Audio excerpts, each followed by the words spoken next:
I've come all the way back around. I went from the small clubs all the way up to the big shows, back to the small clubs. They're kind of creating a community, and at the same time they're giving back to the community. You know, they're helping out a lot of young bands out there. From that point, we just kind of went forward, you know, with like, oh, all right, let's just make it a bigger thing and do our own deal. Probably just the passion for music and just looking to make a change. Yeah. Yeah.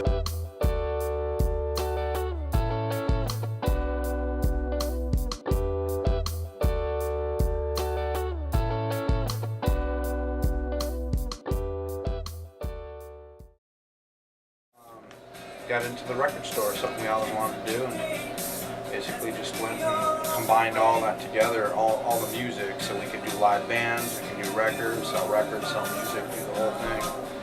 And that's kind of how we got started in 2011. I guess we look at it as this is probably the store like I would have loved to have when I was a kid. I had a couple record stores I went to when I was younger and would drive the clerks behind the counter crazy because I would never leave. I'd be talking away and wanting to hear and pointing at the stuff. They would get the promo stuff and they would put everything up on the walls and I'd be like, oh, can I have that when you take it down? Can I have that when you take it down? You know? And they'd have to put, and they put sticky notes on it. And I guess I just look at it as I want it to be that and more. I want to be able to people to come in and say, is that for sale? For real? I mean, that's autographed, whatever, and that AC/DC poster, yeah, that's, if you want it, it's for sale. It's, you know, everything is here for people to enjoy and look at and come and hang out and we can play records and if you see something cool you like and you never heard it, we'll put it on or we got a station where you can listen to it and it's just a place to come and talk. You know, I'm sure I was your age, if not younger, when I was going to record stores myself, and that's how we always heard like the new music. The labels would send you a record or a CD to play. They don't do that anymore now. I mean, on occasions they will. Some of the indie labels do, but big labels, they don't really send anything out anymore, but they used to send it out, and you put it on and play it, and when you walk in, you're like, this is really good, what is this? I'll take that copy. That's how you got turned on to new music. You know, I've been a collector of music for so long and you know, I'm just really into music as a whole, and it's just fun to go through these records and listen to them again and get people. It's fun to see like young people come in and say and being able to say, hey, you should really listen to this record or you should check this band out, or you know, it's cool seeing the excitement in young people's faces that are never seen or heard Led Zeppelin or heard Pink Floyd or heard the Stones, or you can say, hey, check out this Beatles record, you know. And it's really cool to see that. You know, we got a young girl that comes in. She's like the biggest Beatles nut on the planet. She's a freshman in high school. She's been a Beatles fan her whole life. You know, she probably knows more about the Beatles than I do. You know, and every time she sees a Beatles record, she's just like, it's like seeing it for the first time, and that's so cool to see that again. You know, and I think it's just sharing our knowledge. And there's people bidding on stuff that's ridiculous. You know, I mean, there's an album I was watching yesterday, was Lightning Hopkins on Herald. I mean, just the second issue on the color label went for almost $1,000. I mean, you can get a bidding war going on a record.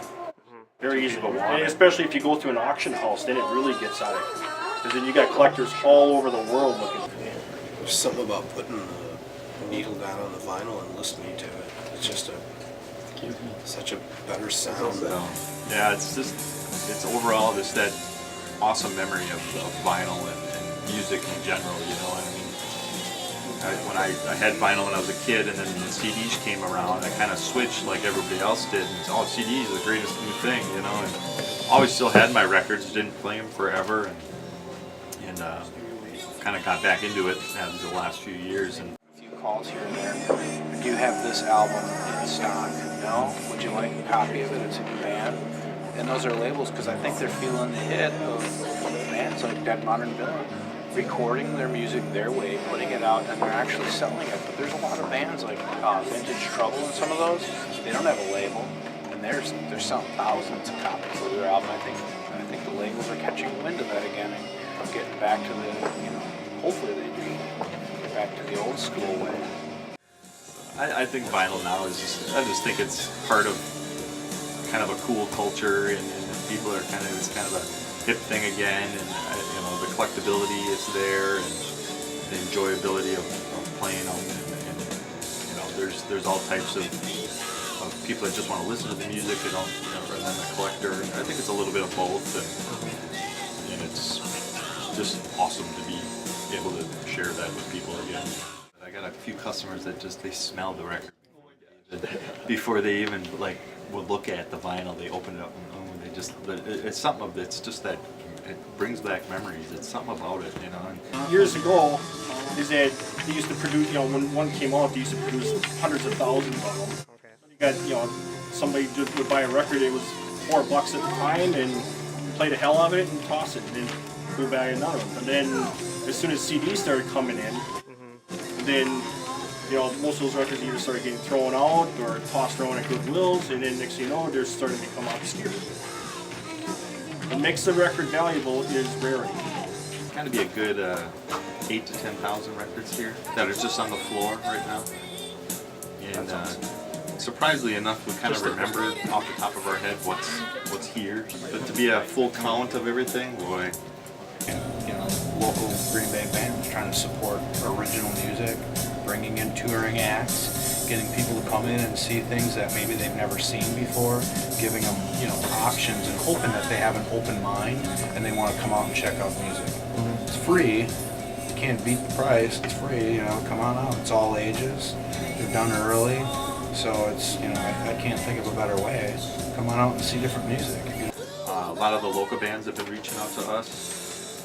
We've been getting a lot of really good bands from the Oshkosh area and Milwaukee area, and it's amazing to see the talent coming out of the Oshkosh area. I mean, there's probably about 10 bands right now out of Oshkosh that are incredible. You know, I'm like, where are these guys hiding from? You know, and so it's a good way for us to help them and push them and support them, and we love carrying their music here, and we can sell it for them, and it gives them a kind of a cool venue to play, to spread their music, you know, as you know, people don't necessarily see them or heard of them, they could kind of check them out, you know.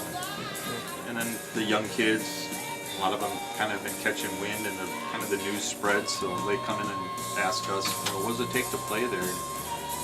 Send us a message, send us when you're ready, we'll make it work. So mingle, come see shows, you know. It's just constantly pounding it, you know, getting it in their heads to, they're free, they're all ages. This is what you want. This is, you guys are looking for something to do. It's here.